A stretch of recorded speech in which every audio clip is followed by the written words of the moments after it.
Alam mo ba na bago gumawa ng masama ang isang tao, madalas hindi sila basta kumikilos ng walang plano. Inoobserbahan muna nila ang paligid at naghahanap sila ng maliliit na senyales na nagsasabi kung sino ang madaling lapitan. Ito ang tinatawag sa psychology na behavioral cues, mga simpleng detalye na hindi natin napapansin.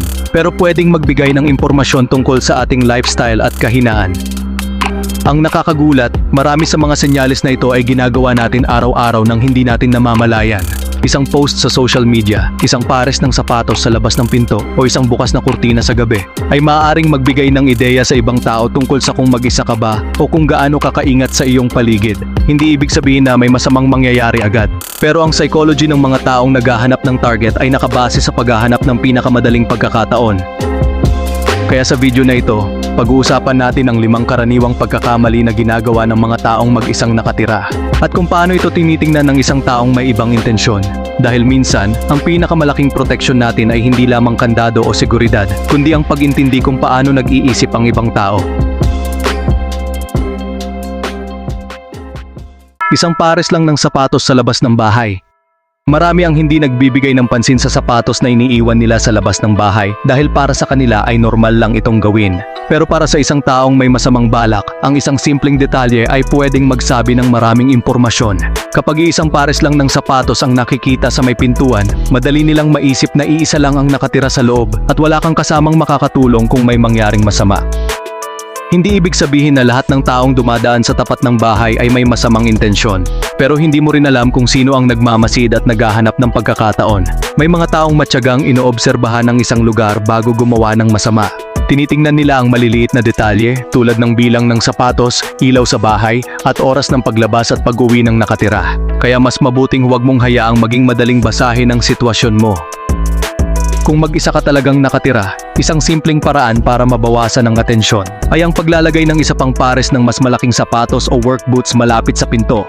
Hindi nito garantisadong mapipigilan ang krimen, pero pwede nitong bigyan ng impresyon na may iba ka pang kasamang nakatira sa bahay. Sa maraming pagkakataon, mas pinipili ng mga taong may masamang balak ang mas madaling target kaysa sa lugar na mukhang may ibang tao. Ang pinakamahalagang aral dito ay huwag maliitin ang maliliit na detalye. Minsan, ang mga bagay na halos hindi mo napapansin ang siyang unang napapansin ng ibang tao.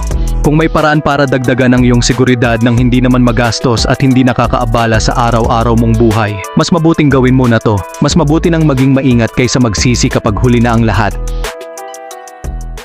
Pagpo-post na mag-isa ka sa bahay ng real time. Sa panahon ngayon, normal na sa maraming tao ang magbahagi ng halos lahat ng nangyayari sa kanilang buhay sa social media. Minsan, kapag mag-isa ka sa bahay, naiisip mong mag-post ng larawan o mag-story na may caption na, "Finally home alone" o "Ako lang mag-isa ngayong gabi." Mukhang wala itong masamang epekto, pero ang totoo, pwede nitong ipaalam sa maling tao na wala kang kasama sa bahay sa mismong oras na yon.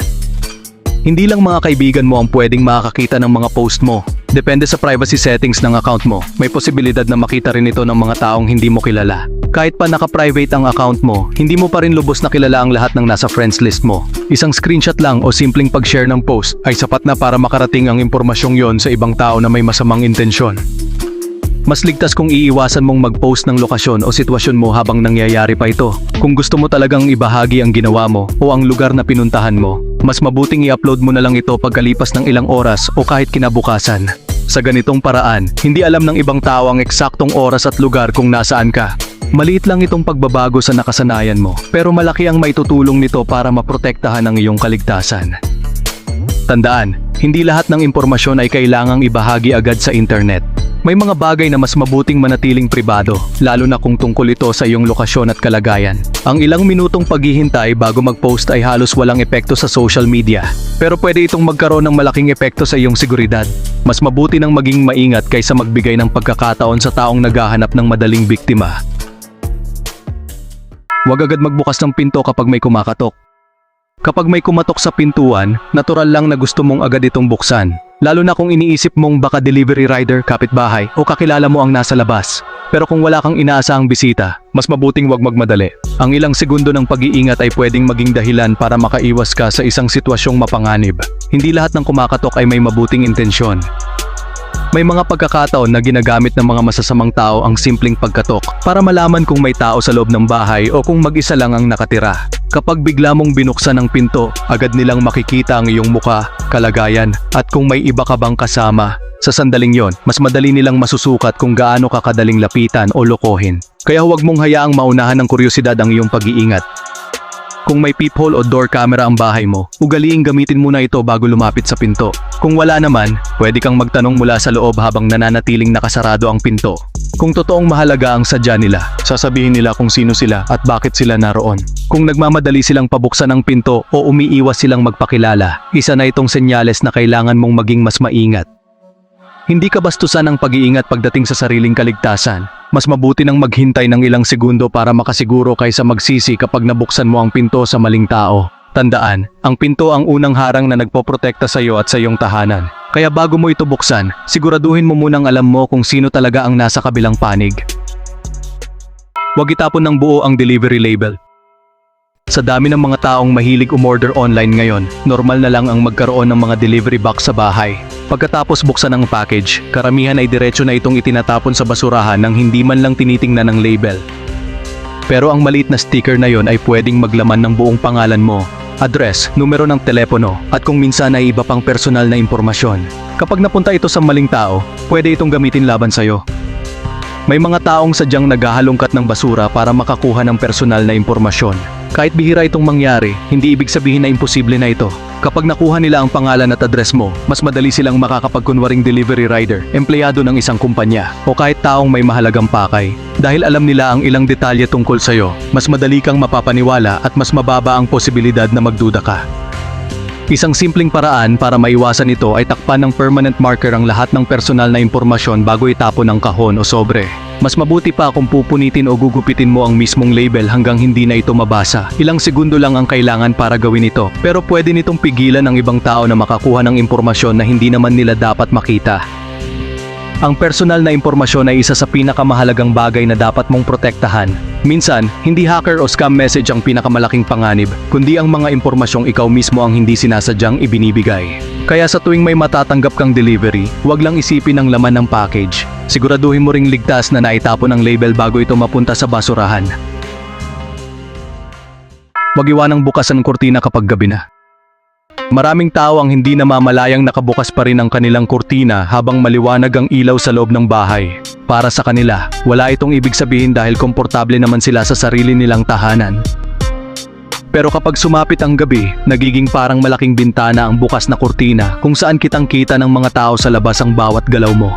Habang ikaw ay nakakakita lamang ng dilim sa labas, mas malinaw ka namang nakikita mula sa kalsada. Hindi mo alam kung sino ang dumadaan o kung may taong matagal nang nagmamasid sa paligid. Sa loob lamang ng ilang minuto, pwede nilang makita kung mag-isa ka lang, kung saan nakalagay ang mahahalagang gamit, o kung anong oras ka natutulog. Ang mga impormasyong ito ay maaaring walang halaga sa ordinaryong tao, pero pwede itong maging kapakipakinabang sa isang taong may masamang balak. Kaya huwag mong hayaang maging madaling obserbahan ang buhay mo sa loob ng bahay. Ugaling isara ang mga kurtina o blinds bago pa tuluyang dumilim. Hindi lang nito pinoprotektahan ang iyong privacy, nakakatulong din itong pigilan ang mga taong gustong sumilip sa loob ng bahay. Kung gusto mo namang magkaroon ng liwanag sa araw, pwede mo itong buksan habang maliwanag pa sa labas at isara na lamang kapag lumubog na ang araw. Isang simpleng gawain lang ito pero malaking tulong sa iyong seguridad. Ang tahanan ay dapat ang lugar kung saan pinakaligtas at pinakakomportable ka. Kaya hanggat maaari, huwag mong hayaang makita ng ibang tao ang mga bagay na dapat ay pribado lamang. Tandaan, ang pinakamabisang paraan para protektahan ang sarili ay ang huwag magbigay ng pagkakataon sa mga taong naghahanap ng impormasyon tungkol sa'yo. Minsan, ang pagsasara lang ng kurtina ang unang hakbang para mapanatiling ligtas ang iyong tahanan.